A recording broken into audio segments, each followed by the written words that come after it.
Hello and welcome to the Behind Enemy Lines podcast on the Blood Red channel with me, your host, Patrick Smith. After the Reds welcome back Steven Gerrard to Anfield and earned a hard-fought 1-0 victory over his tough Aston Villa side, Jurgen Klopp's men will be aiming to keep their winning streak up against Newcastle on Thursday night. Well, someone who's joining me, and we'll hope that isn't the case, is Newcastle correspondent Lee Ryder. Lee, thank you for joining me, and how are you doing? Yeah, all good. Thanks for having us. Just building up to the game and hoping that this long record we've got can finally end. But I'm realistic about the game that lies ahead and everything that goes with it. Yeah, two definitely contrasting records. But thank you for joining me on the podcast. I'm sure you'll give us an insight into what we can expect from Eddie Howe's Newcastle side. But we have to start with the man himself. How's his impact been since his managerial start? Yeah, I mean, he come in and he had two great weeks with the players, and then obviously got hit with COVID, which meant he wasn't in the dugout for his first game. So something that feels like it could only happen to Newcastle, really. Through that game 3-3, who knows with the manager in the dugout that we might just sneak the victory. But unfortunately, it wasn't to be.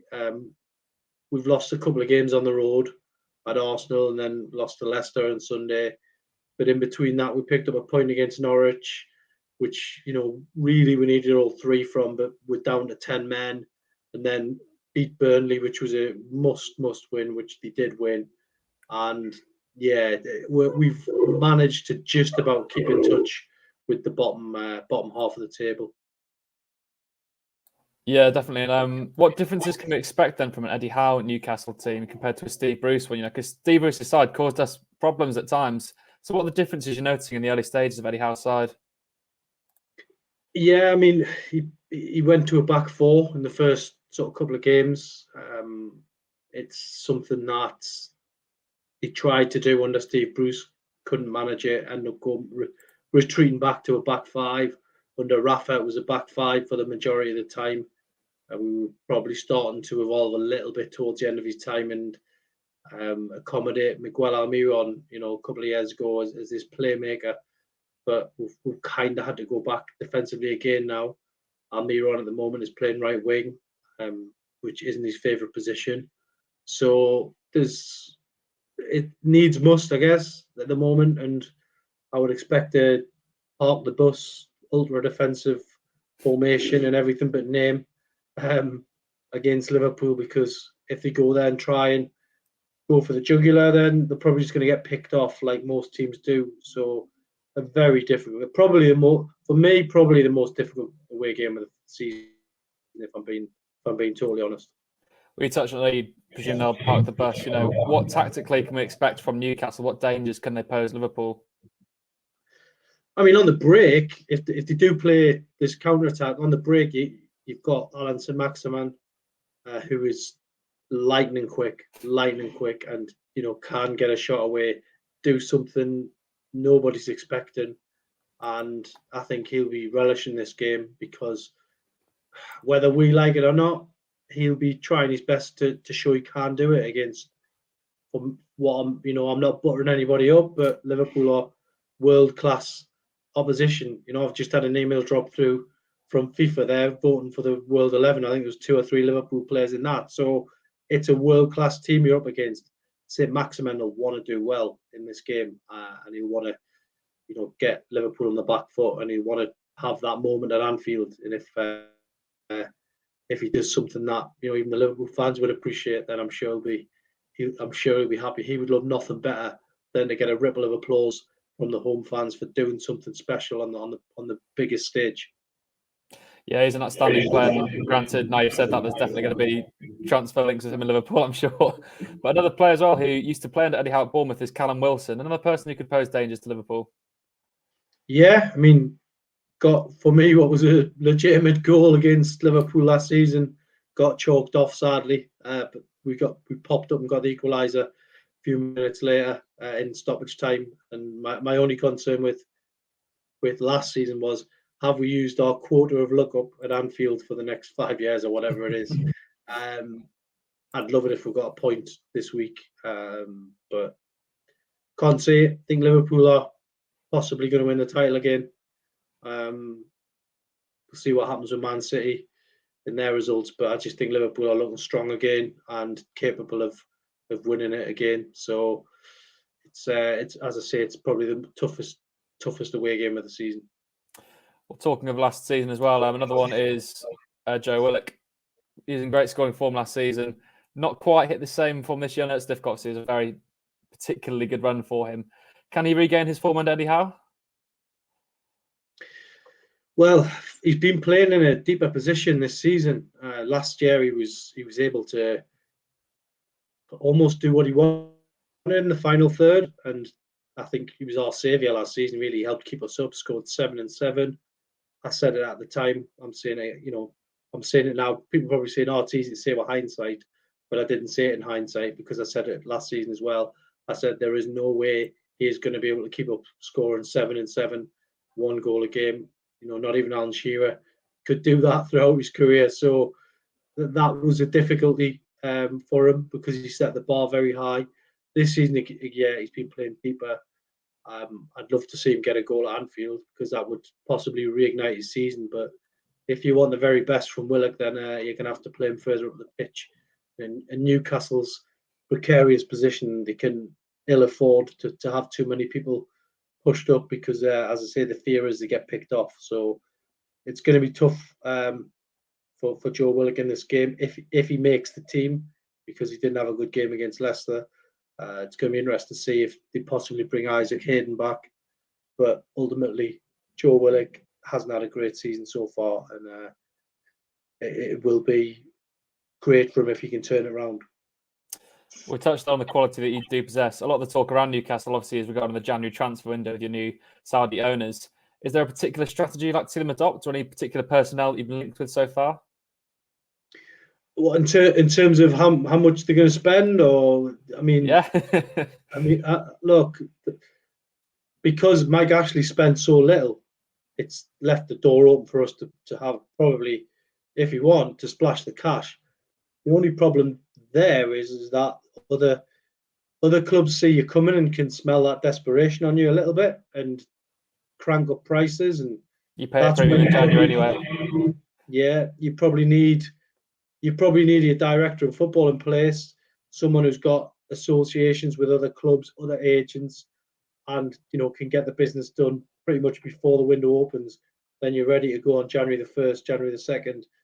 Newcastle haven't really got that. They've got a head of recruitment in place from the previous regime. Questionable whether he can get the quality needed. We'll have to wait and see. But I think they will sign players. But I think the loan market is probably, as things stand, is the safest place for Newcastle to operate. Are there any particular areas of the squad you'd like to strengthen in? Well, me personally, I would like to see a new centre back, someone who's going to come in and organise, and help get the job done.